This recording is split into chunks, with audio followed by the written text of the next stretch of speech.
సార్వత్రిక ఎన్నికల నేపథ్యంలో ఖమ్మం పార్లమెంట్ నియోజకవర్గ బరిలో నిలిచేందుకు కాంగ్రెస్ పార్టీ నేతలు సంసిద్ధమవుతున్నారు. ఇప్పటికే ప్రజలతో మమేకమై పొంగిలేటి ప్రసాద్ రెడ్డి, మల్లు నందిని, వివిసి రాజా, తుమ్మల యుగేందర్ సిద్ధం అవగా మరో కీలక నేత టీపీసీసీ మాజీ వర్కింగ్ ప్రెసిడెంట్, ఏఐసీసీ జాతీయ నాయకులు జట్టి సుకుమార్ కూడా ఖమ్మంపై ఆశలు పెట్టుకున్నారు. పార్లమెంట్ ఎన్నికల నేపథ్యంలో కాంగ్రెస్ పార్టీని 5 లక్షల మెజార్టీతో గెలిపించి సోనియామ్మకు గిఫ్ట్గా ఇస్తానంటున్న కాంగ్రెస్ సీనియర్ నాయకులు జట్టి కుసుమకుమార్తో మా ప్రతినిధి ఉపేందర్ ఫేస్ టు ఫేస్. సార్వత్రిక ఎన్నికలకు సమయం ఆసన్నమైంది. ఈ నేపథ్యంలో ఖమ్మం జిల్లా కాంగ్రెస్ కిల్లగా ఉన్నటువంటి నేపథ్యంలో ఇక్కడ ఖమ్మం పార్లమెంట్ సెగ్మెంట్ నుంచి అనేక మంది కూడా ఆశావాహులు కాంగ్రెస్ ఎంపీ టికెట్ కోసం దరఖాస్తు చేసుకున్న నేపథ్యంలో తెలంగాణ రాష్ట్రంలో సీనియర్ కాంగ్రెస్ నాయకులుగా, ఏఐసీసీ జాతీయ నాయకులుగా ఉన్నటువంటి జట్టి కుసుమకుమార్ గారు కూడా మనతో పాటు ఈ ఖమ్మం నుంచి ఎంపీగా పోటీ చేయడానికి సిద్ధంగా ఉన్నారని చెప్పేసి కూడా మనతో షేర్ చేసుకోవడం కోసం మనతో పాటు ఉన్నారు. సార్ చెప్పండి, మొట్టమొదటిసారిగా దాదాపు 10 ఏళ్ల తర్వాత ఖమ్మం జిల్లాకు మీరు వచ్చినట్టుగా మాకు అనిపిస్తా ఉంది. ఖమ్మం జిల్లా ప్రజలకు మీరు ఎంపీగా పోటీ చేయాలని చెప్పేసి ఆశ ఏదైతే ఉందో దీని ఏం చెప్పాలనుకున్నారు ఖమ్మం జిల్లా ప్రజానికానికి? 10 ఏళ్ల క్రితం కాదు, నేను ఖమ్మం జిల్లాతో నాకున్న అనుబంధం యువజన కాంగ్రెస్ అప్పటి నుంచి 96 నుంచి నాకుంది. యువజన కాంగ్రెస్ లో కూడా నేను జిల్లా ఇన్ఛార్జిగా ఉన్నాను. ఇంతకుముందు చెప్పడం జరిగింది. పి సుధాకర్ రెడ్డి గారు మాకు రాష్ట్ర అధ్యక్షుడిగా ఉన్న టైంలో నేను ఈ జిల్లా ఇన్ఛార్జిగా ఉన్నాను. నేను తర్వాత ఉమ్మడి రాష్ట్రంలో కూడా ఈ జిల్లా ఇన్ఛార్జిగా ఉన్నాను. తెలంగాణ వచ్చిన తర్వాత ఇన్ఛార్జిగా ఉన్నాను. తర్వాత కార్యనిర్వాహక అధ్యక్షుడి కింద కూడా ఖమ్మం జిల్లాతో ఉంది. కాబట్టి నిరంతరం ఖమ్మం జిల్లాతో నాకు ఉన్న సంబంధాలు, ఖమ్మం జిల్లా నాయకులతో, ఖమ్మం జిల్లా క్యాడర్తో, ఖమ్మం జిల్లా యొక్క ప్రజలతో నిరంతరం ఉంది నాకు. కాబట్టి గ్యాప్ అనేది ఏం రాలేదు. అంటే 10 ఏళ్ల పాటు బీఆర్ఎస్ గవర్నమెంట్ హయాంలో ఖమ్మం జిల్లా కాంగ్రెస్ అందరూ కూడా జెండాలను మోసి, అంటే వారి యొక్క అధికార పార్టీ వేధింపులు కూడా తట్టుకొని ఈ రోజు మళ్ళీ ఎమ్మెల్యే టికెట్ కోసం ఆశావాహాలుగా ఉన్నప్పుడు వాళ్ళకి కాదని వేరే వాళ్ళ టికెట్ ఇవ్వడం, మళ్ళీ ఎంపీ టికెట్ కోసం కూడా కొత్త వాళ్ళని కూడా మళ్ళీ మీలాంటి వాళ్ళు అవకాశం పెంచుకోవడం, మిగతా వాళ్ళకి అవకాశం లేకుండా పోతుంది కదా, దీన్ని ఎట్లా చూడాలి? నేను 4వ తరం కాంగ్రెస్ వాదిని. స్వతంత్ర సమరయోధుల కుటుంబం మాది. ఎన్ఎస్యుఐ యువజన కాంగ్రెస్ నుంచి జాతీయ స్థాయిలో పిసిసిలో వర్కింగ్ ప్రెసిడెంట్ అనేది 2వ అతిపెద్ద స్థానం. నేను, రేవంత్ రెడ్డి గారు, పొన్నం ప్రభాకర్ గారు వర్కింగ్ ప్రెసిడెంట్ ఒకటేసారి పనిచేయడం జరిగింది. అంటే నేను కొత్తవారు అనే ఒక మాటకు నేను ఇవన్నీ చెప్పడం జరుగుతుంది. నేను కాంగ్రెస్ పార్టీ యొక్క కరడు కట్టిన కాంగ్రెస్ పార్టీ వాదిని. కాంగ్రెస్ పార్టీ ప్రభుత్వంలో ఉన్నా లేకపోయినా కాంగ్రెస్ పార్టీ జెండా మోస్తూ తెలంగాణ రాష్ట్రమే కాదు, ఆంధ్రప్రదేశ్ రాష్ట్రం కాదు, జాతీయ స్థాయిలో నేను కాంగ్రెస్ పార్టీకి పనిచేస్తూ వస్తున్నాను.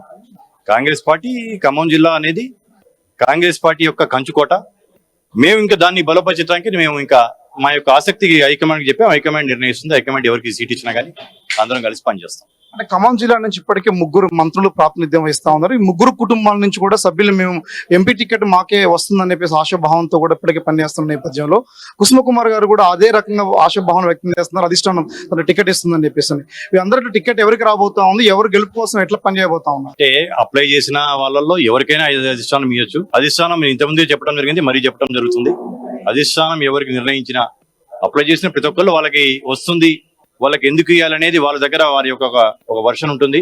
మాకు ఇదిగో ఈ కారణం వల్ల మాకు ఇవ్వాలని చెప్పేసి అల్టిమేట్లీ కాంగ్రెస్ అధిష్టానం ఏం నిర్ణయం ఇస్తే ఆ నిర్ణయానికి ఎవరికి ఇచ్చినా సరే అందరం కలిసి పనిచేస్తాం. సామాజిక సమీకరణలో భాగంగా ఇప్పటికే టికెట్ మాకు వచ్చే అవకాశం ఉందని చెప్పేసి చెప్తున్న నేపథ్యంలో మీరు అంటే ఎంపీ రాజ్యసభ రేణుకా చౌదరి గారికి ఇచ్చారు. తిరిగి అదే సామాజిక వర్గానికి చెందినటువంటి వాళ్ళకి మళ్ళీ తిరిగి ఇచ్చే అవకాశం తక్కువగా ఉంటుంది. అది మిగతా వాళ్ళు కూడా ఆశిస్తా ఉన్నారు కదా, ఎవరికి ఏ సామాజిక ఎట మారబోతా ఉన్నాయి, మీరు ఏం చెప్పాలనుకుంటున్నారు? రాజ్యసభ అనేది ప్రత్యక్ష ఎలక్షన్స్ కావు. ఇవి రాజ్యసభ అనేది డిఫరెంట్. ఆమెకున్న సీనియారిటీ, రేణుకా చౌదరి గారికి ఉన్న సీనియారిటీ, ముఖ్యంగా సోనియా గాంధీ గారు మొదటిసారి రాజ్యసభలోకి వెళ్ళటం, సోనియా గాంధీ గారికి తోడుగా ఆ స్థాయిలో సీనియర్ గా ఉన్న రేణుకా చౌదరి గారు కనుక రాజ్యసభలో ఆమెకు తోడుగా ఉంటే సోనియా గాంధీ గారికి ఒక అండగా, చేదోడు వదాడుగా ఉంటుందనే ఒక ఉద్దేశంతో హైకమాండ్ పెద్దలు రేణుకా చౌదరి గారిని నిర్ణయించడం జరిగింది. కానీ ఈ రాజకీయాలకి డైరెక్ట్ ఎలక్షన్స్ కి రాజ్యసభకి ముడిపెట్టడం చూడటం అనేది కరెక్ట్ కాదు.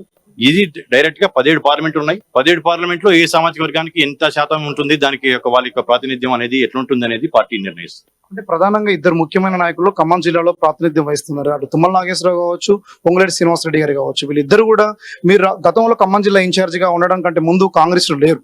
ప్రస్తుతం వచ్చినటువంటి నేపథ్యంలో వీళ్ళ వర్గాలు కూడా బలంగా ఉన్న నేపథ్యంలో కుసుమకుమార్ గారు ఒక టికెట్ ఏదైతే అనౌన్స్ చేసే నేపథ్యం ఉన్న తరుణంలో ప్రజలందరూ కానీ వీళ్ళ వర్గానికి చెందినటువంటి వాళ్ళు స్వీకరించే అవకాశం ఉందంటారా?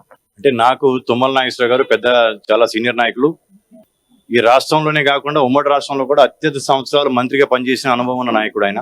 ఆయనతో నాకు మంచి సత్సంబంధాలు ఉన్నాయి. పార్టీలు వేరే అయినా కానీ వ్యక్తిగత సంబంధాలు ఉన్నాయి. అలాగే శ్రీనివాసరెడ్డి గారితో కూడా నాకు గత 15 సంవత్సరాల పైచిలకు ఆయనకు కూడా పర్సనల్ సంబంధాలు ఉన్నాయి. సంబంధాల విషయంలో ఎటువంటి ఇదేం లేదు. బట్టి గారు ఇక మా పార్టీ నాయకుడు కలిసి మేమందరం కలిసి పిసిసిలో యువజన కాంగ్రెస్ నుంచి పనిచేస్తా ఉన్నాం కాబట్టి అటువంటి సంబంధాల విషయంలో కోఆర్డినేషన్ విషయంలో ఎటువంటి తేడా ఉంటుందని చెప్పి నేను అనుకోవట్లేదు. ఇది మొత్తానికి ఖమ్మం జిల్లాకు సంబంధించినటువంటి ముఖ్యమైనటువంటి పార్లమెంట్ నియోజకవర్గం నుంచి కూడా ఇప్పటికీ ఆశావాహుల సంఖ్య పెరుగుతా ఉంది. కాంగ్రెస్ పార్టీ నుంచి టికెట్ తనదంటే తనదని చెప్పేసి అని ప్రచారం చేసుకునే నేపథ్యంలో ప్రజలు అంటి పెట్టుకొని పనిచేస్తా ఉన్నారు. ఇదే నేపథ్యంలో ఖమ్మం నుంచి పోటీ చేసే ఏ వ్యక్తినైనా సరే తిరిగి ఎన్నికల్లో అందరం కలిసికట్టుగా గెలిపించి కేంద్రంలో పార్లమెంట్కి సంబంధించి కేంద్రంలో రాహుల్ గాంధీని ప్రధానమంత్రి చేసేందుకోసం కూడా అందరం కలిసికట్టుగా కృషి చేస్తామని చెప్పేసి కూడా చెప్తున్న నేపథ్యం కూడా కనబడతా ఉంది. ఇది ఖమ్మం కాంగ్రెస్ పరిస్థితి. కెమెరా పర్సన్ హరిత ఉపేందర్, అమ్మ న్యూస్, ఖమ్మం నుండి.